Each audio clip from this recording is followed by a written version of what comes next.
안녕하세요, 김줄스예요. 아직 홍천은 초록초록하죠? 지난달 말에 찍어놓은 영상입니다.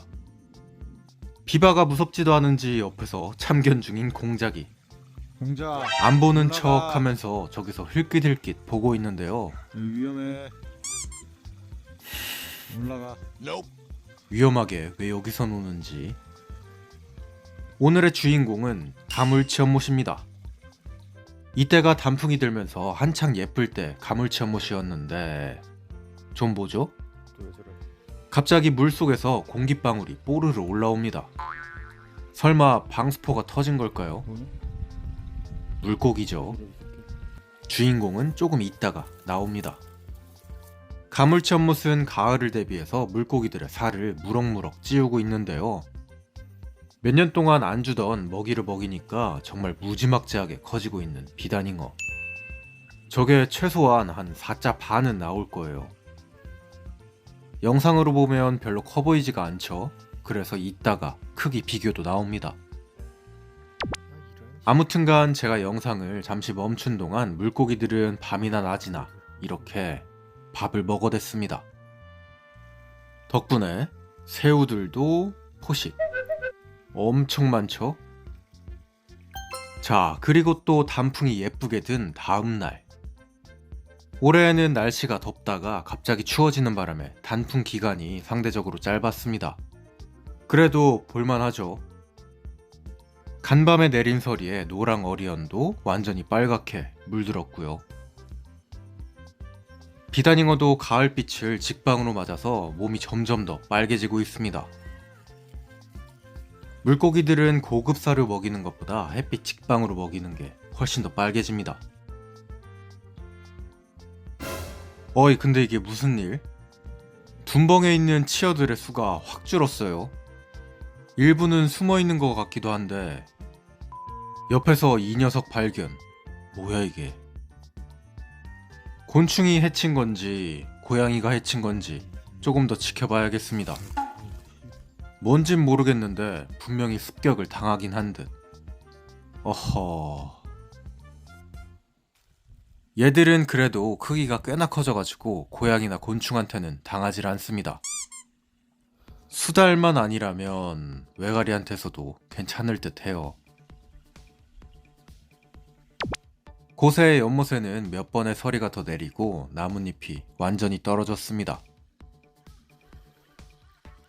비바는 여전히 뼈다구를 씹고 있고 화려했던 칸나는 내년을 기약하는 중. 산의 단풍은 지금이 절정. 각설하고 오늘은 가물치 연못에 있는 맨날 먹이만 받아먹던 요 비단잉어들하고 교감을 한번 해볼 건데요. 저희 편집자가 어디서 보고 한번 해보자고 해서 바로 콜을 했습니다. 대충 요런 느낌. 날도 춥고 물도 차가운 날, 이 자세로 돌 위에 엎드려서 물속에 손만 한참을 집어넣고 있었어요. 저걸 다시 보니까 목이 메네. 여기서 기다리고 있다가 그냥 물고기들 오면 손으로 먹이를 주면 되는 건데요. 이놈의 물고기들 올 생각을 안 합니다. 구독은 양질의 컨텐츠를 만듭니다. 미끼까지 뿌려놨는데 전혀 올 생각을 하지 않는 물고기들. 신뢰도가 제로예요. 밥을 그렇게 먹였는데. 그래도 조금 더 기다려보기로 합니다. 못 보던 꼴에 비바가 이상한지 냄새 맡고 있네요. 손의 감각은 진작 사라졌습니다. 하지만 신기한 장면을 찍을 수 있다면야 하루 종일도 손을 담가놓을 수 있는데 오질 않아요. 이 사람은 왜 여기서 이러고 있죠? 오오, 그러던 중 오래간만에 보이는 저 녀석 등장했습니다. 저기 옆에 검은 녀석, 바로 철갑상어인데요. 와, 많이 커졌죠? 철갑상어는 원래 강바닥에서 서식을 하고 진흙을 훑으면서 먹이를 찾기 때문에 시력이 좋지 않습니다. 그래서 잔뜩 기대를 하면서 촬영을 다시 하고 있어요. 그에 비해 상대적으로 눈이 좋은 비단잉어들.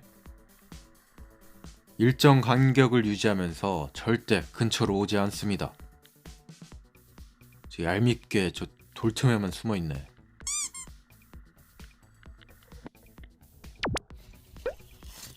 너네 부모님이 밥을 안 주니?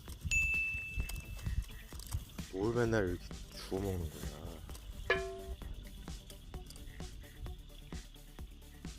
밥을 안 주냐고. 비바, 뭐 먹어?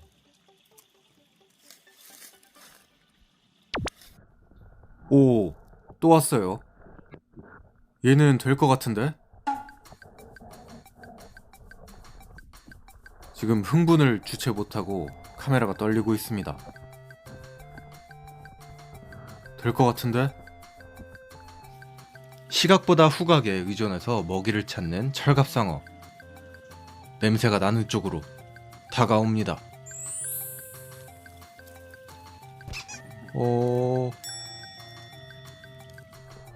이미 손을 넣은 지 30분이 훌쩍 지나간 시점.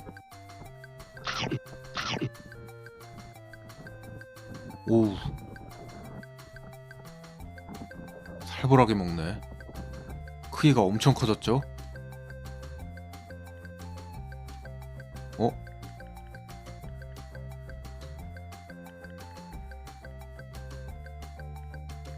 제 손은 카메라 위에 있어요.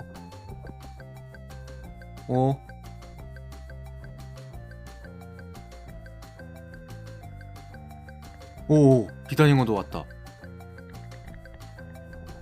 오, 제발. 오, 온다. 조금만 더 오면 되겠는데요. 연못 만든 지 4년차. 물고기와의 교감. 성공 코앞입니다. 손에 감각이 없어가지고 사료가 하나씩 떨어집니다. 오.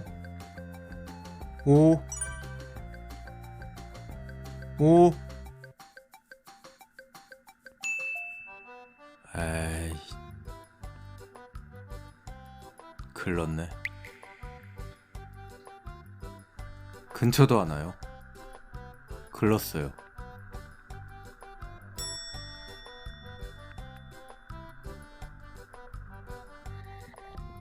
근데 갑자기 옆에서 등장한 가물치. 제 손냄새를 맡고 왔나 옆에서 기웃거리고 있어요. 날도 추운데 동면을 아직도 안 들어갔네. 운이 좋은 건지 나쁜 건지 그간은 고정 카메라로밖에 볼 수 없었던 가물치를 이렇게 발견했습니다. 전화위복을 이럴 때 쓰는 말 맞나요? 고새의 크기는 좀 더 커진 듯. 비단잉어에 비해 빵은 작지만 크기는 상당히 커요. 그간 가물치 연못의 개체수 조절에 저 녀석이 힘을 썼을 겁니다. 원하던 영상은 못 찍었지만 영물 가물치라도 발견했으니 다행일까요? 원하던 미꾸라지가 아니라 손이라 그런지 바로 돌아가는 가물치. 이건 또 뭐야? 정리하고 있는데 노란색 나물치가 쑥 지나갑니다. 나물치는 투입 이후에 처음 보는 건데요. 저 녀석 잘 살고 있었네요. 아까 전에 기포가 뽀글뽀글 나왔던 게 저 녀석들이 바닥으로 들어갈 때 바닥에 있던 가스가 나온 겁니다. 어쨌거나 손의 감각은 잃어버렸지만 가물치와 나물치 생사 확인. 더불어 무지하게 자란 철갑상어도 확인. 오늘의 영상은 여기까지고요. 다음에는 동물의 집과 그간 난리가 났던 밤나무 연못이 나옵니다. 여기서 잠깐 홍천의 전기를 받고 자란 맛있는 부사 줄스클럽에서 공동구매 중입니다. 저희가 직접 생산을 잘하는 맛있는 부사 농가에 찾아가서 확인을 하고 준비한 사과입니다. 사과 농장은 바닥만 봐도 그 퀄리티를 알 수 있어요. 감사합니다. 뿅.